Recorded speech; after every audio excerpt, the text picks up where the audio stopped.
Hi అండి. Welcome back to my channel. ఈరోజు video ఏంటంటే టమోటాలు, పచ్చిమిర్చి, ఉల్లిపాయ వేసేసుకొని రోటి పచ్చడి నూరుతున్నానండి.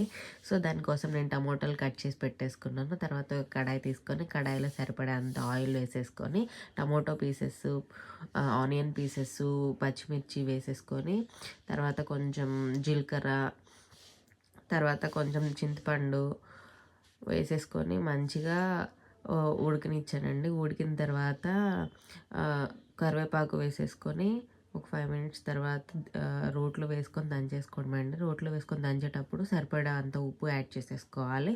సరిపడా అంత ఉప్పు యాడ్ చేసేసుకొని మంచిగా పేస్ట్ లాగా దంచేసుకోవాలండి. అంతే, సింపుల్ రోటి పచ్చడి రెడీ అండి. నాకు ఆత్రం పట్టలేక వేడివేడి అన్నం రోట్లోనే వేసేసుకొని ఒక స్పూన్ నెయ్యి వేసేసుకొని కాలే రైస్ తినానండి. చాలా అంటే చాలా టేస్టీగా వచ్చిందండి. ఎప్పుడైనా మీరు మీ ఇంట్లో ట్రై చేయండి. Thank you for watching. Please subscribe to my channel అండి. ఈ వీడియోకి ఇంత బాయ్ అండి.